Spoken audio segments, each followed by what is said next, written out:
So now that we have broadly covered some parts of the economic downturn of the Eastern Bloc after the 1970s, we should also take a look at what kinds of political problems helped to weaken the general social support of socialist systems. The time of great open revolts were the mid-1950s and the late 1960s.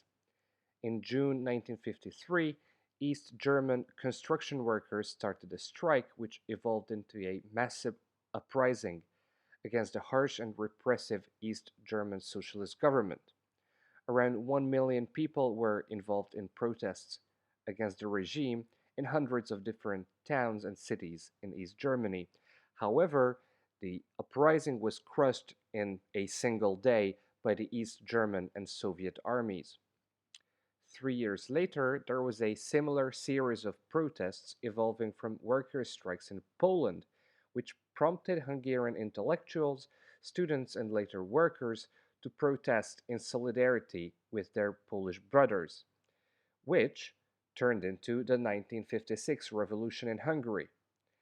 As popularly elected PM Imre Nagy's declaration of neutrality and withdrawal from the Warsaw Pact threatened with dire consequences for the Soviet bloc, the revolution and the fight for freedom was crushed by Soviet troops.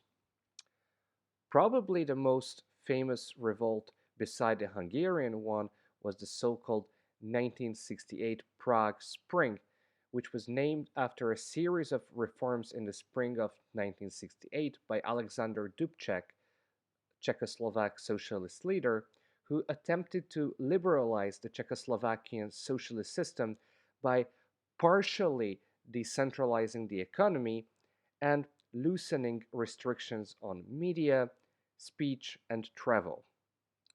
The reforms were not received well by the Soviet Union, who convened the Warsaw Pact to invade the country. Socialist but not Warsaw Pact states like Yugoslavia or China were critical of the Soviet Union, so were Warsaw Pact countries Albania and Romania, who did not send any troops to Czechoslovakia. Hungarian leader Kadar and Polish leader Gomulka were also slightly on the fence, but were fearful of negative consequences of freedom of speech and media. Therefore, in August 1986, four Warsaw Pact countries, the USSR, Hungary, Bulgaria, and Poland, invaded Prague and Czechoslovakia and made Dubček resign from the government. The Czechoslovakian military did not resist the invasion, but there were civilian-based fights that ended in the death of more than 100 civilian protesters. It was the Prague Spring that helped to form the so-called Brezhnev Doctrine, a new principle of Soviet foreign policy that was used to justify the Prague invasion. It, it said that any threat to socialist rule in any state of the Soviet bloc in Central and Eastern Europe was a threat to them all, and therefore the intervention of fellow socialist states in these cases were justified. However, many say that the Prague Spring was the turning point in Cold War history too, as it drove a wedge between socialist states around the world. China and Yugoslavia openly criticized the Soviet Union and its intervention, despite the fact that these countries also did not support revisions of socialism. They saw the Soviet aggression as a kind of socialist imperialism. Also, Romanian leader Nicolae Ceausescu strongly condemned the invasion in a famous speech in front of 100,000 people in Bucharest, marking the point from which Romania will develop a more independent way of socialism in the next 2 decades. As journalist and critic Christopher Hitchens said, what became clear, however, was that there was no longer something that could be called the world communist movement. It was utterly, irretrievably, hopelessly split. The main spring had broken, and the Prague Spring had broken it. So there was a growing difference between the USSR and China, which was further aggravated by US President Richard Nixon's famous visit to China, ending 25 years of no communication between Washington and Beijing.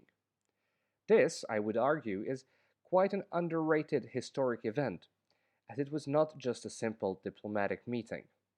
The visit helped to drive a wedge between the Soviet Union and China, and also motivated China's opening to the world economy in the late 1970s. It can be said that the world after this point was not just the playground of two powers, but three. Soviet leadership grew fearful of the consequences of Nixon's Chinese visit.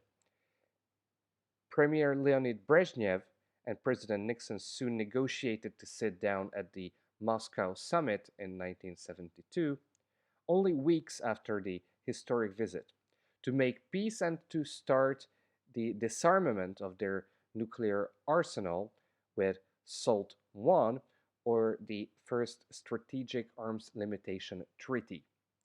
The Moscow summit is considered to be one of the key moments of the détente or relaxation period of the Cold War. This détente period reached its peak when in 1975 almost all Warsaw Pact and NATO leaders sat down in Helsinki, Finland for a conference on security and cooperation in Europe to discuss arms control, freedom of the press, and general human rights. The leaders signed the so-called Helsinki Accords, in which they promised to keep to such principles as respect for sovereignty, human rights, and fundamental freedoms. Moreover, respect for the territorial integrity of states and people's right to self-determination. As you could already see in the first video, there were several economic problems in the mid-1970s, when the Arabic oil producers started an embargo against Western countries and propped up oil prices by 3 or 4 times. It resulted in the 1973 oil crisis and an energy crisis in the whole 1970s. Also, when Richard Nixon pulled out of the so-called Bretton Woods monetary system, which was created to ensure the stability of currencies like the dollar or the pound sterling, the world economy slowly started to go into a downturn. The recession hit all countries hard, as it was the second biggest economic recession in the 20th century after the one in 1929. However, the Eastern Bloc countries experienced a much longer recession and stagnation and could not bounce back economically. The rising energy prices and rampant inflation led to the general rise in the cost of living in these countries. This meant that the socialist countries, or in other words, Comecon countries, had to pay increasingly more for importing products, but their exports did not grow due to their technological underdevelopment. As planned economies like the socialist ones could not be transformed quickly, the negative trade balance was offset with great amounts of foreign credit in order to keep up the living standards. However, the foreign credit will later come back to haunt these countries. Lastly, we need to discuss two famous events or movements in the Eastern Bloc.